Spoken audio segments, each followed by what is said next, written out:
কোরবানির পশু জবাই করার সময় ভাগীদারদের নামের তালিকা পাঠ করা জপা এটা আবশ্যক কিনা।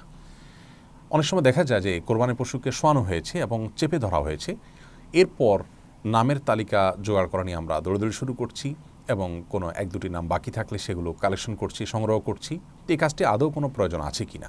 এর উত্তর হলো যে কোরবানি বিশুদ্ধ হওয়ার জন্য যাদের পক্ষ থেকে কোরবানি করছেন তাদের নাম তালিকা ধরে পাঠ করা বা জপা এটি আবশ্যক বা জরুরি কোনো কাজ নয়, তবে এটি মুস্তাহাব করাটা উত্তম। তবে এর মানে এই নয় যে পশুকে শোয়ানোর পরে এটি করবেন।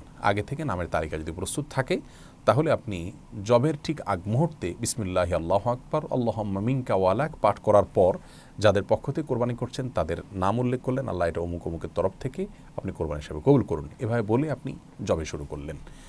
তো এর মাধ্যমে আমাদের কোরবানি বিশুদ্ধ হয়ে যাবে। কিন্তু তালিকা যদি আগে থেকে প্রস্তুত না থাকে তাহলে আজমালিভাবে আপনি বলতে পারেন আল্লাহ এটি যারা কোরবানি নিয়ত করেছেন তাদের সবার তরফ থেকে আপনি কবুল করে নিন। এর মাধ্যমেও আপনার কোরবানি আদায় হয়ে যাবে। তালিকা ধরে পাঠ করতে গিয়ে আমরা এটাকে এত আবশ্যক বানিয়ে ফেলেছি আজকাল যে নামের সাথে বাবার নাম লাগবে। আবার বাবার নাম না হলে আমরা সেটার জন্য অপেক্ষা করতে থাকি। সন্দেহ নেই, নামের সাথে বাবার নাম সহ উল্লেখ করে যদি আপনি বলেন তো বলতে পারেন, কিন্তু এটি জরুরি বা আবশ্যক কোনো কিছু নয়। রাসূল আকরাম সাল্লাল্লাহু আলাইহি সাল্লাম কোরবানি করার সময় বলেছেন বিসমিল্লাহ আল্লাহু আকবার আল্লাহুম্মা মিনকা ওয়ালাক, এরপরে বলেছেন আল্লাহুম্মা তাকাব্বাল মিন মুহাম্মদ ওয়া মিন আলি মুহাম্মদ ওয়া মিন উম্মতি মুহাম্মদ। যার অর্থ হলো আল্লাহ এই পশুকে আপনি মুহাম্মদ, তার পরিবার এবং তার উম্মতের তরফ থেকে কবুল করে নিন, এটি বলে তিনি চুরিচালনা শুরু করেছেন। অতএব আমরাও এটি শেষ মুহূর্তে বললে সেটা মুস্তাহাব, উত্তম, ভালো, সন্দেহ নাই, কিন্তু এটিকে আবশ্যক মনে করে পশুকে অহেতুক কষ্ট দেওয়ার কোনো কারণ নেই।